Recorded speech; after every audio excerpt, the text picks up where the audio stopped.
Operation सिंदूर को लेकर पाकिस्तानी प्रधानमंत्री और आर्मी चीफ के झूठ का पर्दाफाश।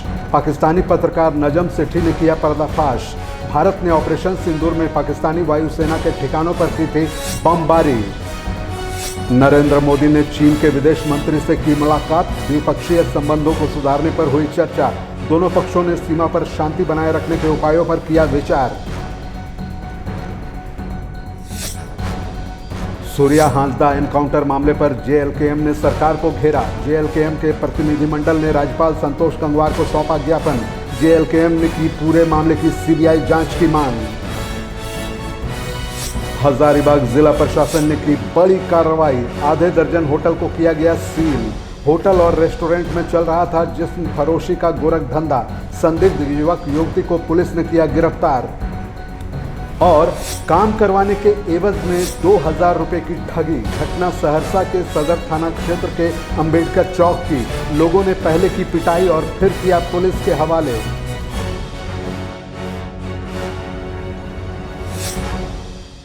नमस्कार, आप देख रहे हैं आइडियल एक्सप्रेस। मैं हूं हिमांशु शेखर। बुलेटिन की शुरुआत में पहले बात कर लेते हैं पाकिस्तान प्रधानमंत्री और आर्मी चीफ के झूठ के पर्दाफाश की। पाकिस्तानी पत्रकार नजम सेठी ने ऑपरेशन सिंदूर को लेकर पाकिस्तानी प्रधानमंत्री और आर्मी चीफ के झूठ का पर्दाफाश किया है। उन्होंने एक चैनल पर स्वीकार किया कि भारत ने ऑपरेशन सिंदूर में पाकिस्तानी वायुसेना के ठिकानों पर बमबारी की थी, जिससे पाकिस्तान को भारी नुकसान हुआ। भारतीय सेना ने आतंकवादी अड्डों और कई वायुसेना के ठिकानों को नष्ट कर दिया। इधर प्रधानमंत्री नरेंद्र मोदी ने चीन के विदेश मंत्री से की है मुलाकात।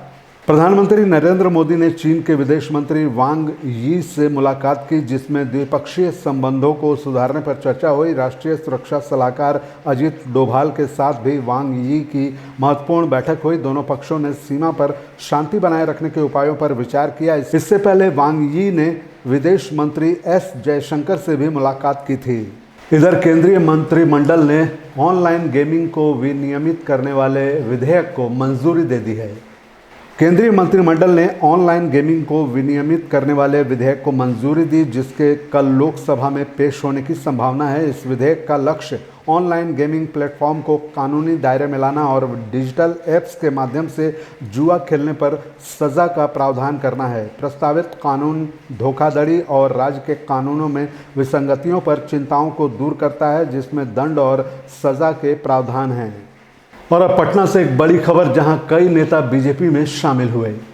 पटना से एक बड़ी खबर, जहां कई बड़े नेता बीजेपी में शामिल हुए, जिस पर पूर्व केंद्रीय मंत्री नागमणि ने कहा कि राहुल गांधी और तेजस्वी यादव देश को गुमराह कर रहे हैं, इसलिए वे बीजेपी में आए हैं और अब हमेशा इसी पार्टी में रहेंगे। इस मौके पर उप मुख्यमंत्री विजय सिन्हा और सम्राट चौधरी ने सभी नेताओं का स्वागत किया और एनडीए की प्रचंड जीत का दावा किया। उधर जेडीयू के एमएलसी नीरज कुमार ने राजद पर हमला किया है। मैं तो ऑफिशियल दस्तावेज दिखा दिया। यह भी लाज नहीं लगता है उनको? अरे बोलते रहिए ना, बोलते रहिए। जनता विकास देख रही है, 125 यूनिट बिजली देख रही है, 100 रुपया में फॉर्म 100 रुपया का फॉर्म देख रही है युवा पीढ़ी। महिलाएं और दिव्यांग सामाजिक सुरक्षा पेंशन देख रहा है। हम बना रहे हैं स्पोर्ट्स स्टेडियम। आप यही सब लटपटा रहिए, लटपटाले रह जाइए। खबरों के सफर में यहाँ रुकेंगे। एक छोटे से ब्रेक के लिए बने रहिए आइडियल एक्सप्रेस के साथ।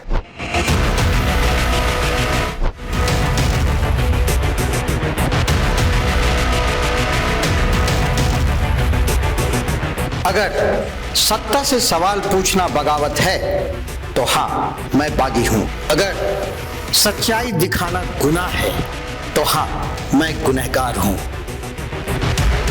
ना डर है, ना दहशत है, ना खौफ तुम्हारे इल्जामों का। पूछेंगे सवाल, तलाशेंगे जवाब और डंके की चोट पर करेंगे सच और झूठ का पर्दाफाश। बरसों पहले जो सफर शुरू हुआ था, अब उसे अंजाम तक पहुंचाने की बारी है। सिर्फ खबर नहीं, अब इंसाफ दिलाने की भी जिम्मेदारी है।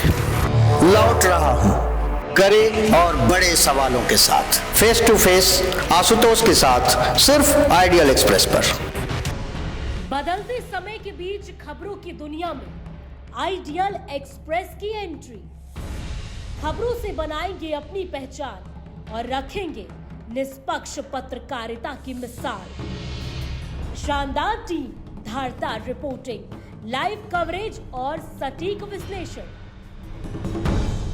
बिरसा का उलगुलान दिखाएंगे और बुध की धरती पर बढ़ते जुर्म की दास्तां बताएंगे।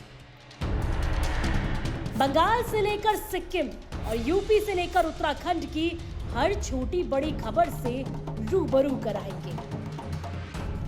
विकास के नाम पर हो रही धांधली बताएंगे और गांव ज्वार से निकलने वाली उम्मीद की किरण दिखाएंगे। सिर्फ पत्रकार नहीं, परिवार की तरह आपका साथ निभाएंगे। हम आइडियल एक्सप्रेस हैं, सच की तह तक जाएंगे। ब्रेक के बाद आपका फिर से स्वागत है। बढ़ते हैं अगली खबर की ओर। बात करते हैं जामताड़ा में, जहां उपायुक्त ने जनता दरबार का आयोजन किया। जामताड़ा उपायुक्त रवि आनंद ने समाहरणालय सभागार में जनता दरबार का आयोजन किया, जहां करीब 100 से अधिक फरियादियों ने अपनी शिकायतों को उपायुक्त के समक्ष रखा।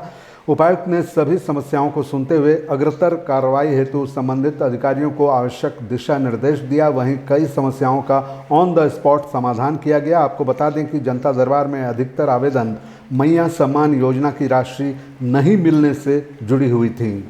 इधर जेएलकेएम ने सरकार को घेरा है। सूर्य हांसदा एनकाउंटर मामले पर अब जेएलकेएम ने भी सरकार को घेरा है। प्रदेश उपाध्यक्ष देवेंद्र नाथ महतो के नेतृत्व में प्रतिनिधिमंडल ने राज्यपाल संतोष गंगवार को ज्ञापन सौंपा। देवेंद्र नाथ महतो ने कहा कि सूर्य हांसदा सामाजिक कार्यकर्ता थे, एक जनप्रिय नेता का फर्जी एनकाउंटर दुर्भाग्यपूर्ण है। इसी के साथ उन्होंने मांग की कि पूरे मामले की सीबीआई जांच की जाए। जैसा कि आप सभी जानते हैं, झारखंड के वर्तमान समय का सबसे चर्चित मुद्दा सूर्य हांसदा जी का एक संदिग्ध पुलिस मुठभेड़ में निर्मम तरीके से हत्या, और पिछले 10 अगस्त 2025 को सूर्य हांसदा जी का गिरफ्तारी हुई थी। सफेद पोशाक में बाइक में आए पुलिस के माध्यम से। उसके एक दिन बाद 11 अगस्त 2025 को उनका ललमटिया धमनी पहाड़ में फर्जी पुलिस इनकाउंटर के माध्यम से उनका मौत हो जाता है। आज तब से लेकर के लगातार अलग अलग माध्यम से हम लोग उनके सीबीआई जांच को लेकर के, उच्च स्तरीय निष्पक्ष जांच को लेकर के आवाज उठा रहे हैं। लेकिन आज 11 अगस्त से लेकर आज 19 अगस्त तक 8 दिन बीत चुका, लेकिन सरकार मौन है। उधर हजारीबाग में जिला प्रशासन ने बड़ी कार्रवाई की है। हजारीबाग जिला प्रशासन ने बड़ी कार्रवाई करते हुए आधे दर्जन होटल को सील कर दिया है। जिला प्रशासन को गुप्त सूचना मिली थी कि हजारीबाग के 4 लेन पर विभिन्न होटल और रेस्टोरेंट में जिस्म फरोशी का गोरख धंधा चल रहा है। इस सूचना के आलोक में सुबह के 10 बजे से ऑपरेशन शुरू किया गया, जो शाम को लगभग 5 बजे तक चला। इस ऑपरेशन में कई संदिग्ध युवक युवती को पुलिस ने हिरासत में लिया है। वहीं होटल मालिकों से भी पूछताछ की जा रही है। गुप्त सूचना से जानकारी मिल रही थी कि कुछ होटलों में देह व्यापार का धंधा चल रहा है। उसी पर पुलिस अधीक्षक महोदय के द्वारा टीम गठित की गई थी, जिसमें 6 मजिस्ट्रेट भी नियुक्त किए गए थे डीसी सर के द्वारा, और छापेमारी की गई है। 6 होटलों से जो है वो बरामद किया गया है कपल्स को। कितने कम किया गया सर? 6 होटल। कितने लोग आरोपी सर इसमें? अभी 23 लोग हैं। 23 सर आने वाले समय में भी किस तरह का ऑपरेशन चलता रहेगा? हाँ, ये चलता रहेगा। सर, ये कहाँ के लोग थे इसमें? अभी जांच चल रही है इसकी, अभी पूछताछ होगी, उसके बाद पता चलेगा कि कहाँ। टोटल ऑपरेशन कितना देर चला सर? पिछले सुबह से चल रही है। उधर बांका में देर रात अपराधियों ने एक युवक की गोली मारकर हत्या कर दी। बांका के दौना गांव में देर रात अज्ञात अपराधियों ने एक युवक की गोली मारकर हत्या कर दी। मृतक की पहचान मोहम्मद शारिक आलम उर्फ चुन्ना के रूप में हुई है। परिजनों के अनुसार व्यक्ति को अपराधियों ने गोली मार दी। जानकारी मिलते ही घायल अवस्था में उसे अस्पताल ले जाया जा रहा था, लेकिन रास्ते में ही उसकी मौत हो गई। परिजनों का आरोप है कि गाँव के कुछ लोगों से जमीन विवाद चल रहा था और उसी रंजिश में ये हत्या की गई। घटना की सूचना मिलते ही अमरपुर थानाध्यक्ष पंकज कुमार झा दल बल के साथ मौके पर पहुंचे। फिलहाल मामले की जांच की जा रही है। और अब बात कर लेते हैं बिचौलिए की बीच सड़क पर पिटाई की। खबर सहरसा से है, जहां कोर्ट में काम करवाने के एवज में 2000 रुपये ठगने वाले एक बिचौलिए को लोगों ने बीच सड़क पर पकड़कर जमकर धुनाई कर दी। घटना सदर थाना क्षेत्र के अंबेडकर चौक के समीप की है। बीच सड़क पर हो रहे हंगामे की खबर मिलते ही मौके पर पुलिस की टीम पहुंची, जिसके बाद बिचौलिए को भीड़ से छुड़ाकर पुलिस अपने साथ ले गई। वहीं मौके पर मौजूद पीड़ित परिवार ने बताया कि कोर्ट में वृद्धा पेंशन के कागजात बनवाने के नाम पर बिचौलिए ने 2000 रुपये लिए थे, लेकिन रुपये देने के बाद भी काम नहीं कराया। इसी क्रम में अंबेडकर चौक के समीप बिचौलिया पकड़ा गया, जिसके बाद लोगों ने पहले उसकी जमकर पिटाई की और फिर पुलिस के हवाले कर दिया। वृद्धा पेंशन के लिए 700 टका ले लिए, पैसा के बाद पीछे घसक रहा था, इसलिए बोलिए तो थप्पड़ चला दिए मेरे पत्नी को मारने लगा पत्नी को। तो क्या हुआ, पुलिस आई? मेरे बहुत छोड़ दिया, टका लिया है कोर्ट में वृद्धा पेंशन कराने के लिए, फिर पत्नी को मार लिया, तो उसको हम छाड़ने गए तो उनको मारा। क्या हुआ उसके बाद? खबरों के सफर में फिलहाल इतना ही। मुझे दीजिए इजाजत, बने रहिए आइडियल एक्सप्रेस के साथ। नमस्कार।